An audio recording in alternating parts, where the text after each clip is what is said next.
everyone. Welcome back to Astrology Today with Jeff Harman. I'm Ella, Jeff's assistant. Hope everyone's doing well. Thanks so much for joining us on Fridays. Gosh, today Jeff is going to go into some current events, and our topic for today is Time Machine Earth. I'm interested to get into this, so let's jump right in, Jeff. All right. Thanks for that. Yeah.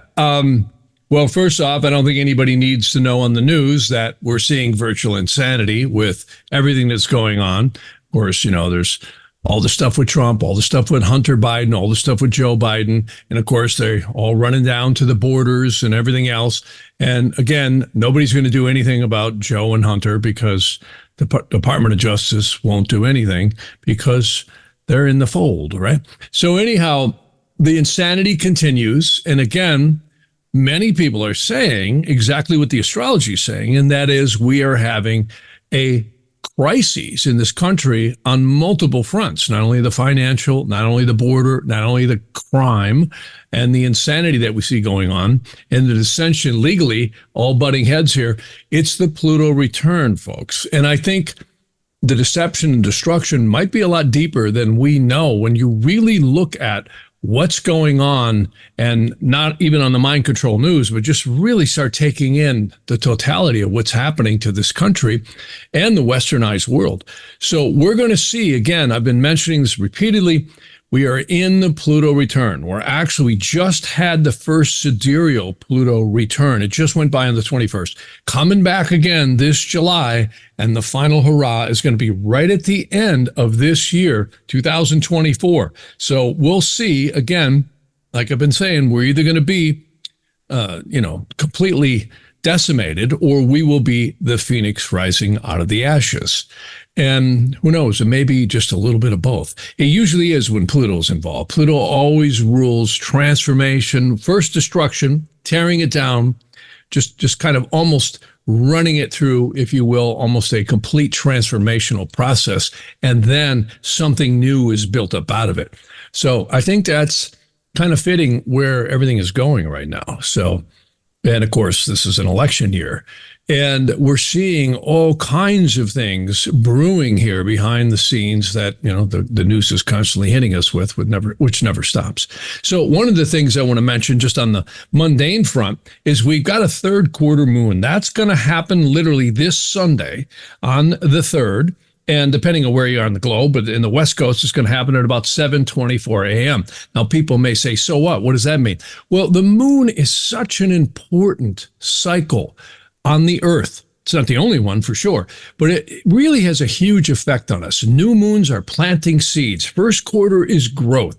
Full moons is fruition, and the third quarter moon is kind of releasing and getting ready for rejuvenation or replanting on the new moon. Now, these are monthly cycles that happen every single month, never going to stop since the beginning of time, at least time as we know it, which kind of brings us into the topic tonight. The Earth is really a soul cauldron time machine for the soul, because when we really look at it, there really is no time. There's only cycles, astrological, or better yet, astronomical cycles.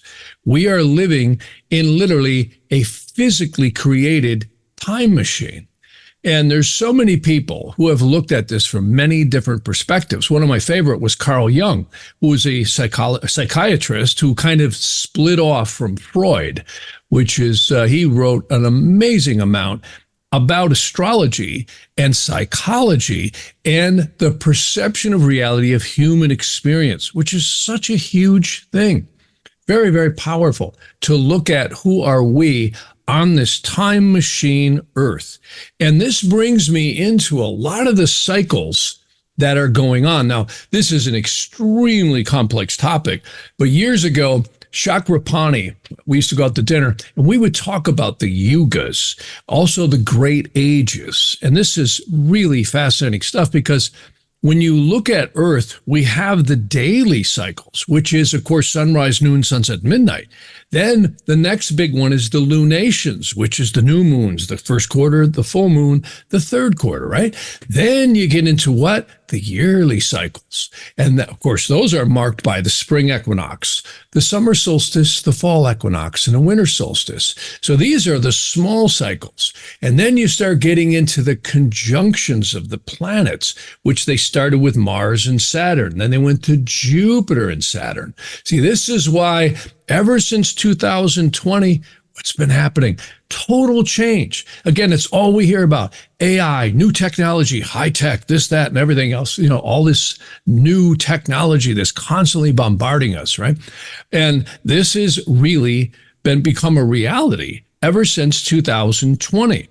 And again, I always mention 2020 because we had COVID come in. But really what we had come in was a Saturn-Pluto conjunction. And those mark huge events throughout history. If we go back, even probably one of the biggest ones in the United States was World War I and the Federal Reserve Act, both of which happened almost really within months of each other. When we look at the Federal Reserve Act, happened right at the end of, right at the end of 1913. What happened right after that? World War I.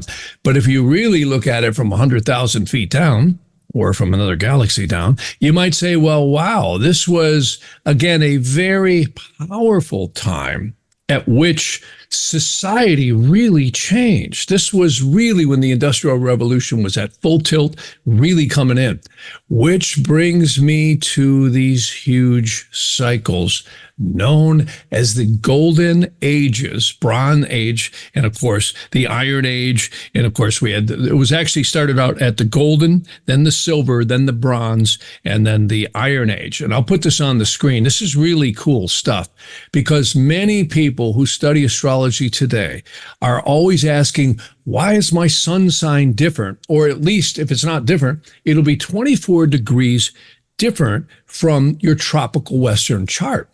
Well, that's known as Siderial astrology.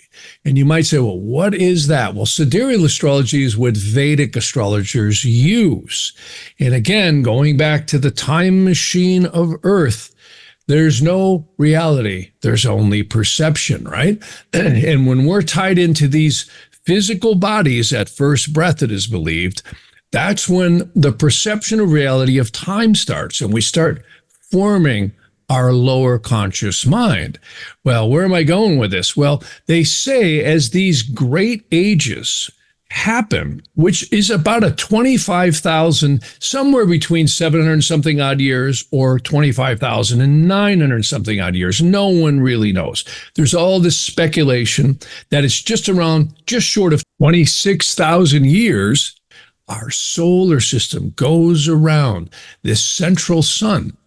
And there's a lot of mysteries to this because this gets into what we call the galactic center, which is quite interesting. And the star Vega has a lot to do with this. In fact, the pyramids in Egypt were believed to align with the star Vega right when the summer solstice aligned with it many, many thousands of years ago. And there's speculation on this, but Plato said it happened somewhere around 9,300 years before his birth. That's a long time if you go back to Plato. So we're looking at 11,000 plus years ago that this had happened. Well, where am I going with this one? Well, it appears that souls pour in and out of this earth for human experience, physical experience, through these incarnations that we call lives, right? And the ages seem to either bring in more conscious souls or newer souls. And this fits into, like they say, during the Iron Age, which actually may have peaked right around, and there's different theories on this. Some people say it's 500 AD. Other people say, no, it's later than that. So the galactic center, and this is heady stuff, but the galactic center is believed by some to be approximately at about 6 degrees, 40 minutes of sidereal Sagittarius. That's where the center of the galaxy is supposed to be. Now, why is that important? Because they say consciousness or the divine pulsation of soul force energy seems to come out of there. I also might think that could be the centrifuge, or you could say the place where divine souls either come and exit out of these dimensions here in this lower realms. So this is deep stuff about the soul, and interesting stuff, because we all see our parents and our own lives, all the trials and tribulations and things we all go through. Some of it's good and a lot of it isn't. All right, we go, well, what is going on here on this planet called the time machine Earth, right? And this seems to be a lower dimension where souls come and have a physical experience in what we call time. And yes, we all, are spanked on the rear end in the delivery room, right? And we see our little bodies grow, and then we mature, and then we become adults and we peak, right? And then we start noticing we get into old age, we get more and more feeble, and we atrophy and we die.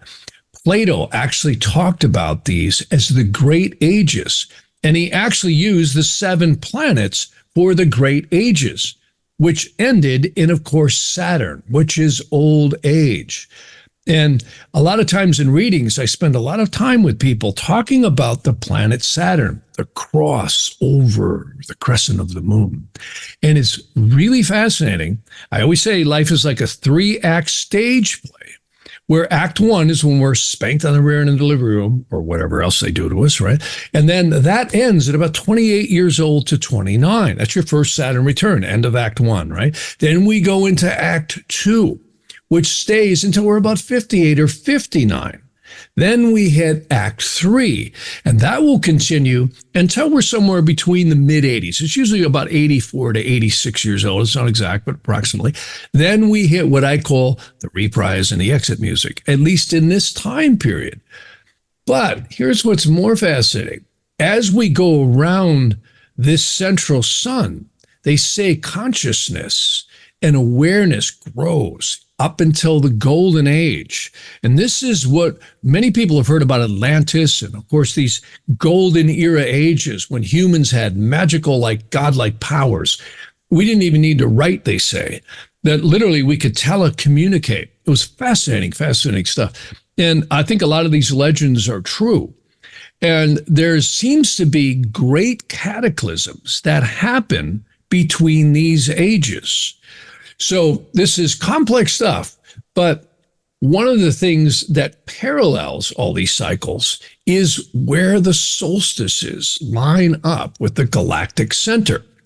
Now, there's a lot of astrologers who will dispute what I'm about to say, but I think we may have come close to aligning with that somewhere around the very end of the 1800s, early 1900s. Other people say, no, it's coming up. And that means the winter solstice will actually line up with the galactic center. Now, that's 180 degrees opposite from where we were in the golden age.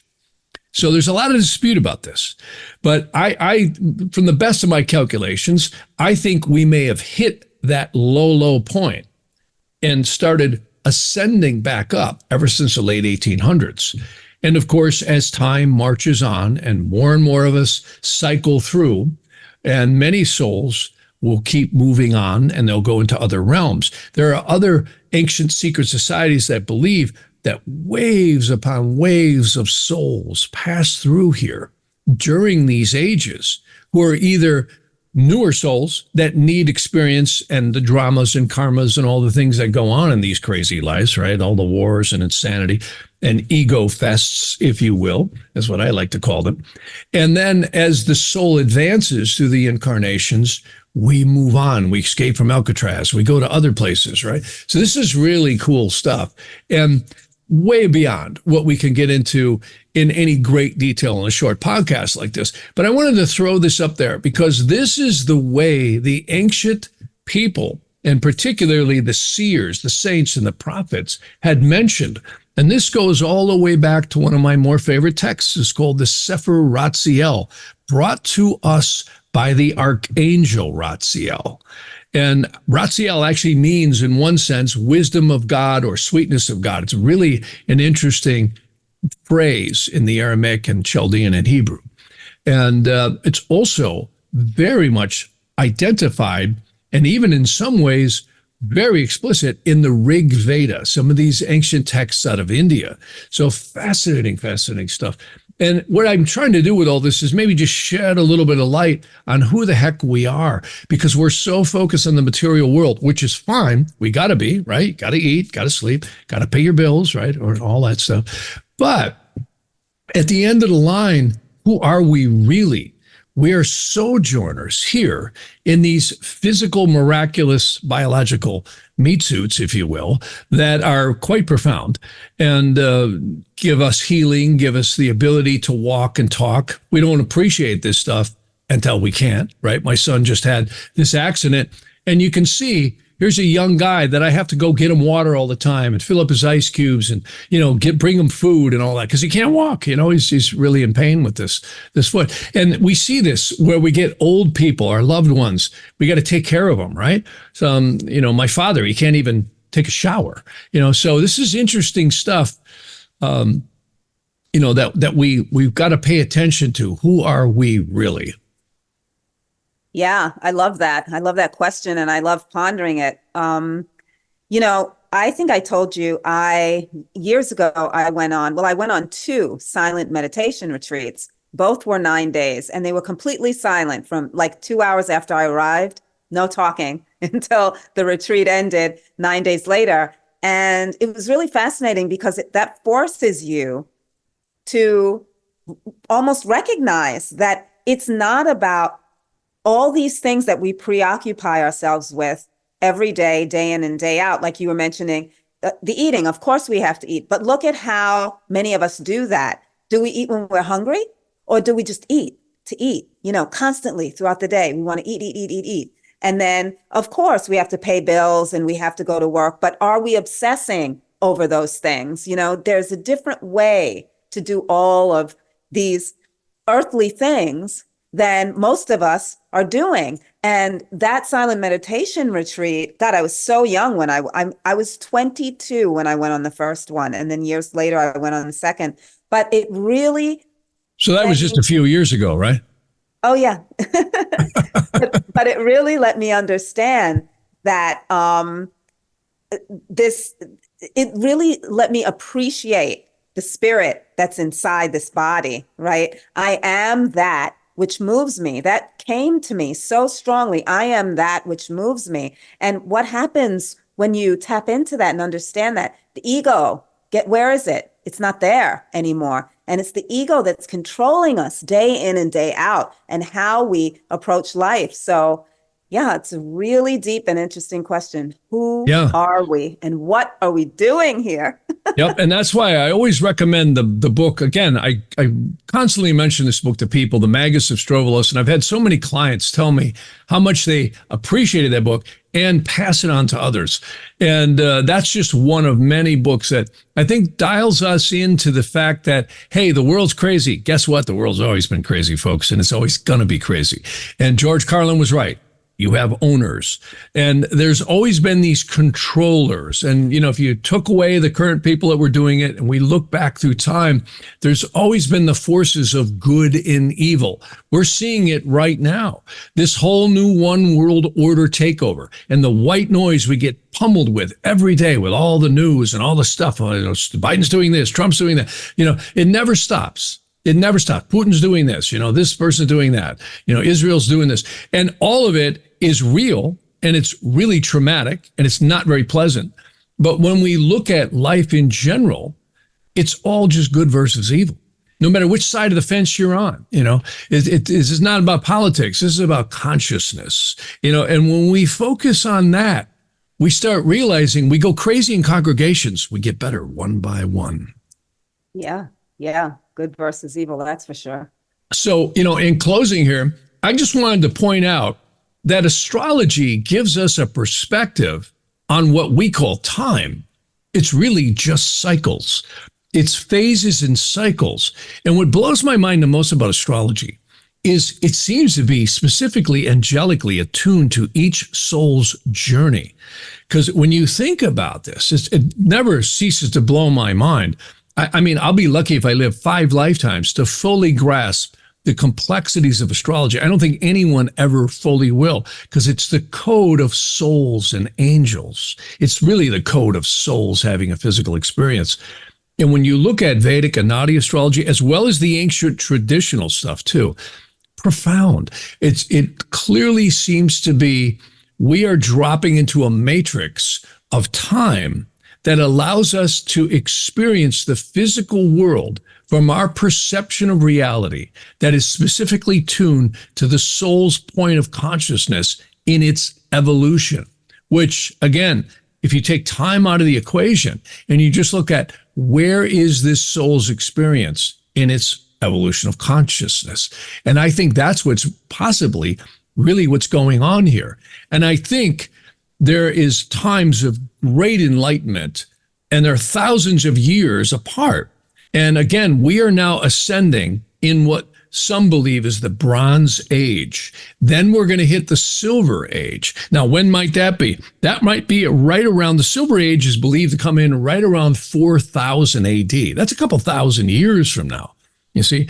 And then we're going to hit the Golden Age again, somewhere around 7000 AD, and we peak right around 12,500 years AD. It's about 12,499. This is what Sri Yukteswar had talked about in his amazing book called The Holy Science. And this, again, all came out of the Vedantic. And there's even bigger cycles. We have 250 million year galactic cycles. These are the great yugas that are talked about.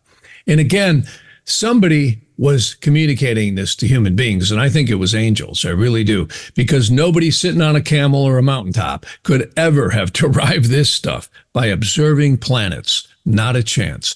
This is very divine. So that's why they call it the holy divine science. Yeah. It is truly divine, astronomy.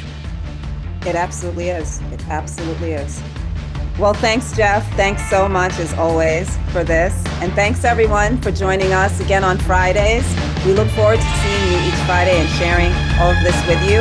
Have a great week ahead, and we'll see you next time on Astrology Today with Jeff Harman.